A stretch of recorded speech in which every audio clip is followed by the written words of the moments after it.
Isaiah chapter 40 verse 8, the grass withers and the flowers fall, but the word of our God endures forever. Magandang araw, at tatalakayin po natin ngayong araw sa ating daily devotion ay ang infallibility or trustworthiness. At ang una pong katuruan na natutunan ko ngayong araw kay Pastor Russell Ocampo ay the Bible is preserved by God to guide us. Sa mundo pong pabago-bago, ang mga ideology, yung culture, yung technology na sobrang bilis mag-progress at yung mga opinion po na tao na sobrang bilis pong magbago. Sa gitna po ng lahat ng iyon, may isang bagay na hindi po nagbabago, which is the Bible o ang salita po ng ating Panginoon Diyos. Yung ating Diyos po mismo yung nag-iingat, nagpapanatili ng kanyang salita sa buong kasaysayan. Kung titignan po natin yung kasaysayan, maraming beses nang tinangkaan ng mga tao na sirain yung tawag dito, yung Biblia o yung salita ng ating Panginoon Diyos. May time na sinusunog nila ito, sinisira, binubura yung kasaysayan ng Biblia at dinadagdagan nila kung hindi nila binabawasan. Pero sa kabila po ng lahat ng iyon, nananatili po itong buhay nananatili po itong buhay at makapangyarihan mula sa panahon ng mga propeta hanggang sa ating Panginoon sa Kristo at ngayon po sa modern era o sa ating generation. Ito po ay malinaw na patunay na ang ating Panginoon Diyos po mismo ay nagprepreserba ng kanyang salita upang hindi po tayo maligaw sa panahon ng kadiliman at upang gabayan po tayo sa tamang daan. Ang natutuhan ko naman po sa pangalawang katuruan ni Pastor Russell Ocampo ay the Bible cannot mislead us in faith and practice. Maraming beses po sa buhay natin, humarap po tayo sa tanong na ano ba talaga yung tama at paano ba mabuhay ng ayon sa kalooban ng ating Panginoon Diyos.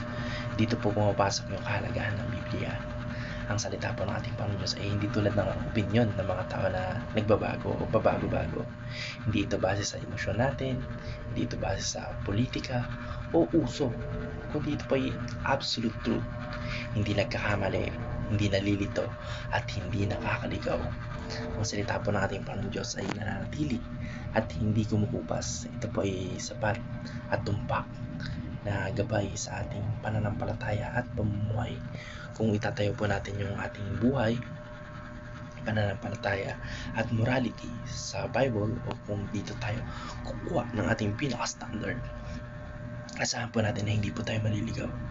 Hindi na ito tayo dadalhin sa pagkawasak, pagkasira o pagkamatay, kundi dadalhin tayo na ito sa pagiging righteous o sa katuwiran.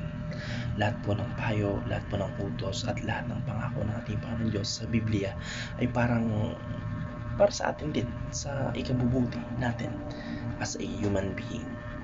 Kaya nga po, kung ano man yung natutuhan ko sa CLCC about sa Bible, it is the manual of human being. Ito yung pinaka kung yung tao ay kung yung TV ay may manual kung paano gamitin, kung paano paganahin at kung paano hindi masira. Meron din po tayo mga tao, meron tayong manual na kailangan nating basahin upang hindi tayo maligaw, upang hindi tayo masira at upang tumagal tayo sa mundong ibabaw ay hindi nito upang maging righteous tayo sa mundong puno ng mga makabundong bagay. Kaya hindi po fake ang Bible o hindi fake news ang Biblia.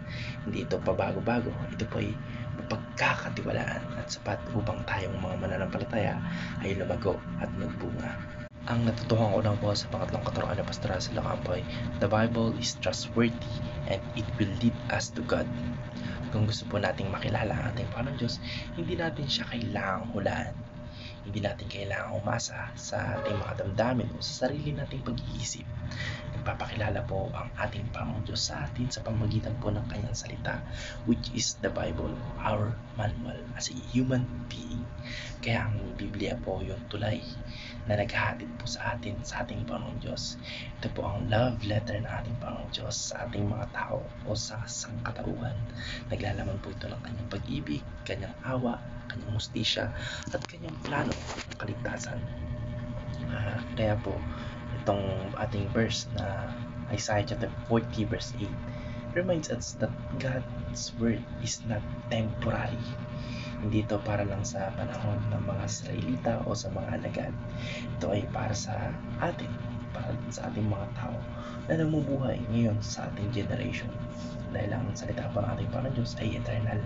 Pwede natin itong pagkatiwalaan bilang gabay tungo sa ating kaligtasan. Yun lamang po. Maraming salamat and God bless. Amen.